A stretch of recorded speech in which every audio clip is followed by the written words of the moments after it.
Hello there and welcome back to another review. So today we're going to be looking at the Joyce Godenzi vehicle She Shoots Straight, directed by Yuen, made back in 1990. We also have Yuen in this movie, Tony Leung Ka-fai, and Sammo appears for good measure too. I mean, well, it is his wife in the lead role after all, though I don't think Sammo and Joyce Godenzi got married until 1995, but I think it's widely believed they sort of got together during Eastern Condors, though not official. But anyway, we're not here to discuss Sammo Hung's personal life.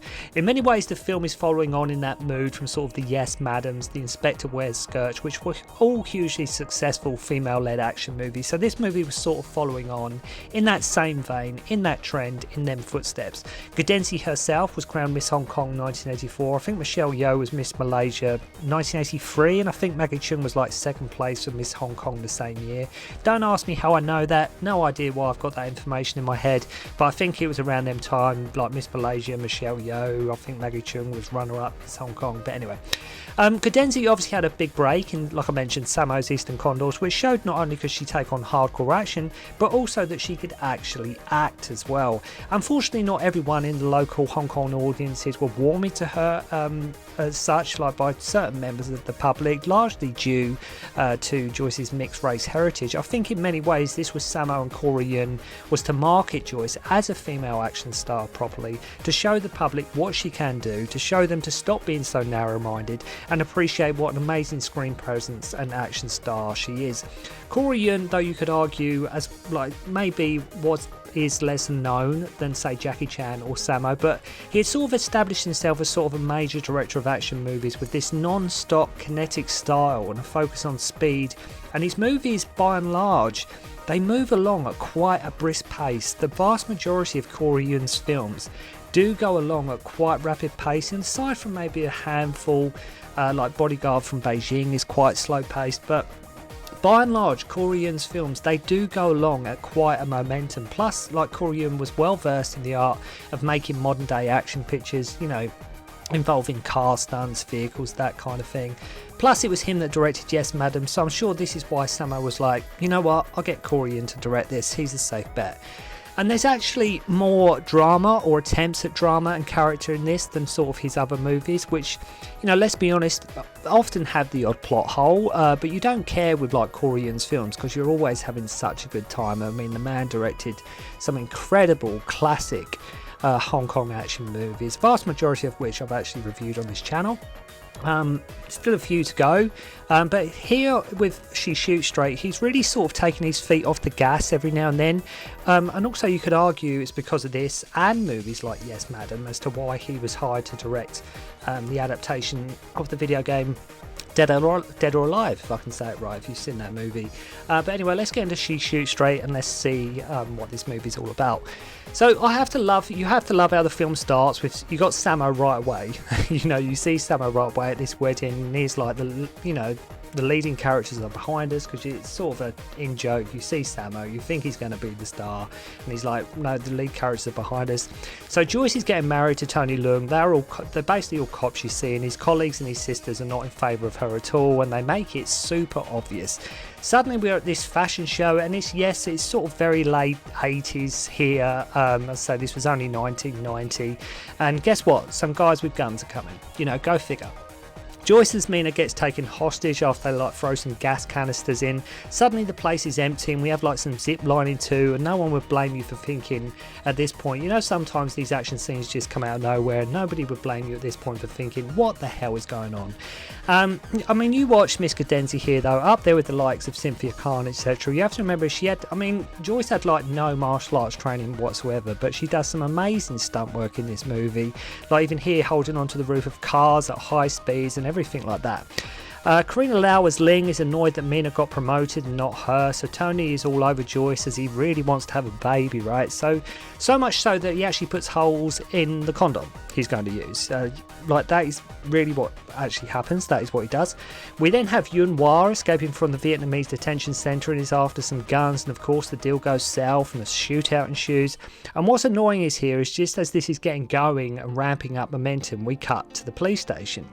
So Mina knows like somehow they plan to rob this nightclub, and her and her team pretend to be workers there. And what's funny is when you watch this, it's like it's meant to be a Joyce Godenzi vehicle.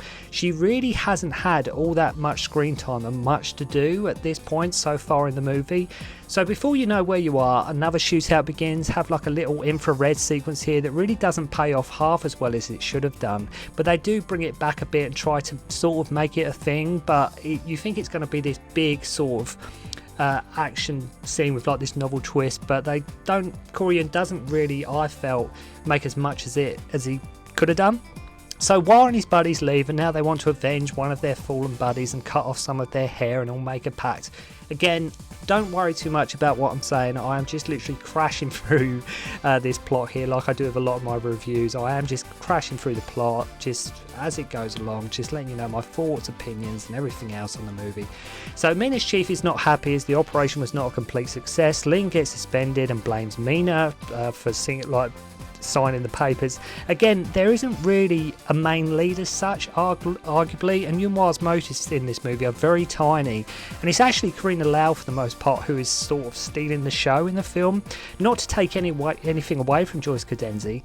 As I say, there are more dramatic and heavy elements and a lot of prejudice than one would expect from sort of a Korean movie, like Mina being called like a mongrel and in tears, and after love at one point Sammo wipes and blows his nose loads of times and then offers Mina it, sort of like offers his handkerchief and like where she's been crying, even though it's like completely gone up his nose and everywhere. So they get called about the Vietnam gang, and like, of course it's a trap, an ambush, and after lover they sort of go old school here with nets, bows, arrows, bamboos. Now I must admit, back in the day I used to have a bit of a thing for Joyce Godenzi, largely because of her eyes. There's, you know, I thought she, after seeing her in like Eastern Condors for a while, I was quite a huge Joyce Godenzi fan. I would have loved to have seen her in so many more movies. She did do a handful of films that are by and large okay. They're not going to exactly set your world alight, but she did like a handful of movies. And like I wonder if Eureka will ever release sort of Paper Marriage with Sammo. So anyway, Tony gets killed and at his mum's birthday of the Wong family, and she has no idea her son is dead at this like banquet. Played amazingly here by I think her name, if I can recall, if I get her name right, is Tan Pik Wan. Now what is interesting here is in most Hong Kong action movies, this would have just been glanced over. If there's a death, this usually this quickly gets swept under the rug. We move on with the plot, keep the momentum going, let's have another action scene. So what is interesting here is, like I say, it would ordinarily be glanced over, but here Yuen really takes his time and shows the grief and upset that this family are going through. And it's actually quite, the film does have a bit of a, there are moments in the film where it is a bit of a downer and it is quite upsetting, and it's not sort of laughing and joking and police antics. You know, this is nothing like sort of Inspector Wears Skirts or anything like that. And like I said at the start of the movie, you do actually feel kind of sorry for Joyce Godenzi's character, because she's always either been looked down upon, people don't rate her highly, they blame her for stuff. So there is a bit of an almost nasty undercurrent to the movie. Or an upsetting one, but like I say, if you look at this scene here, Yuen really does take his time to show the grief and upset. Now you can argue it might be a bit unnecessary, but to me it actually works. As we actually get to see these people upset, we're seeing them broken. There's more character, there's more character understanding than most other Hong Kong movies of this type, and usually, like I say, Yuen would be straight onto the next action scene, but not here. So Mother Wong sees her son's death on the news, and everyone is just in pieces at this point. We even get the funeral too, and the whole movie, like I say, it becomes quite macabre. Like there is nothing joyful going on right now at this point in the film. Then out of nowhere, Wah is there and blows up the coffin. Remember, he needs to get vengeance, right? As I say, his motives are pretty non-existent. He has motives, but they're very, very, very slim. And it's almost a way, don't get me wrong, it's great to have Yuen-hwa in the movie, but it's almost like this was just a standard, just normal day at the office for him. It's not like sort of one of your classic Yuen-hwa performances like Iceman Cometh or Dragons Forever or even Kung Fu Hustle. You know, it's one of them films that sometimes after you watch it you think, oh yeah, Yuen-hwa was in that film, oh yeah, Yuen-hwa was in She Shoots Straight. Like sometimes I even forget he's in the movie, but he is in the movie. So Mina gets hurt. and rush to hospital, and the family learn like she's pregnant, and Joyce not even annoyed how she got pregnant.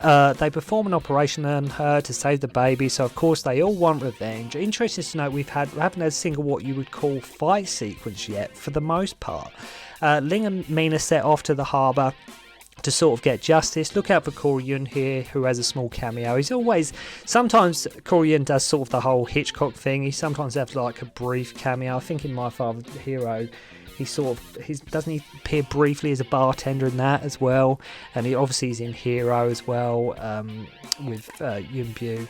But as I say, he always sometimes has a little cameo. I think Yuen, going back to Yuen, I think his name in this is actually Yuen, I believe. So Leung and Mina get on this boat and suddenly we're off. Like, make no mistake, this is a slow build of a movie, and it really does take itself seriously for the most part. Joyce starts shooting, Leung comes at them with double machete. Finally we get to see Miss Godenzi show her skills, and man can she work a fight scene. A real ferocious intensity about her. You know, like we saw in Eastern Condors, Joyce Godenzi, very intense in that. You could tell she was really giving her all, and it comes on display here during the final act of the movie. I'd say Joyce Godenzi she always had this real, when she was doing a fight scene or an action sequence, she always had this real especially in her eyes, like I mentioned previously, that real intensity about her. So take nothing away from Carina here. We have chains, swords, tools, shovels, hammers, you just name it. So it's all going on, just real brutal, amazing stuff from the confined boat, narrow corridors, pipes. So it's now daylight, the music ramps up and Sammo turns up. Mina shoots Wah, Sammo gets a tiny bit of action. Wah takes Leung hostage, the mum points a gun at him saying, "I must kill you." Then Yuen's girlfriend picks him up on like a motorbike. Joyce goes after her, and the films end at this like rockery gravel pit type place, as so many Hong Kong films often do, where one of the stunt people like barely misses a motorbike sort of landing on their head. If you watch this movie, just look out for somebody barely getting past this motorbike sort of landing on their face. And when the end fight begins between Joyce and Yuen-Wah's woman, you talk about great kicks in cinema. You watch Joyce Godenzi do this like forward flip kick, which you see in slow motion, and yes, it's really her doing it, and man, it's awesome. It's so good. It's an amazing kick that Joyce Godenzi does at the end, and you know the filmmakers and Corey knew it looked good, and that's why we sort of see it slow, and then we sort of see it normal speed, and as I say, it's an awesome kick. As I say, she sort of flips forward, and like I say, just awesome. Joyce, for good measure, punches her around the face and kicks her in the boobs, and the film ends with her driving off on a motorbike. And she shoots straight, maybe not as light-hearted and as fast-paced as you would expect some of your Hong Kong movies to be, but there's still loads to enjoy here, and when the action does ramp up and get going, it's awesome, man. You have to remember, as I say, this was 1990, the 90s had arrived. Yuen and Sammo had pretty much done and conquered it all in the 80s, so I think this was sort of Yuen's way of okay, let's do a different kind of film, because if you look at his output, basically from this movie onwards, Yuen's films were very different to sort of what he'd done before, because as I say, it was a new time. Once Upon a Time in China was soon to come out. The choreography was getting faster, more intricate, the editing was getting more, but the golden heyday, the golden era, like the 80s of the Hong Kong cinema, was sort of ending. So I think this is why this film does play a lot different to sort of your average sort of Hong Kong happy-go-lucky cop fight every 10 minutes kind of movie. There's definitely, like I say, a bit of a darker side to this movie, but as I say, if you've never seen a Joyce Godenzi vehicle before and you've only seen her in Eastern Condors, make sure to go and check out She Shoots Straight. As I say, maybe a bit of a slow build to some, but when the action does get happening, man oh man, you know about it. So let me know what you think of She Shoots Straight. Do you like it? Is it one of your favourite Korean films? Do you think, maybe it's not a great Korean film? Make sure to let me know. So thank you very much indeed for watching. Hope you enjoyed the review, and I'll see you again soon. Don't concentrate on the finger or you will miss all that heavenly glory.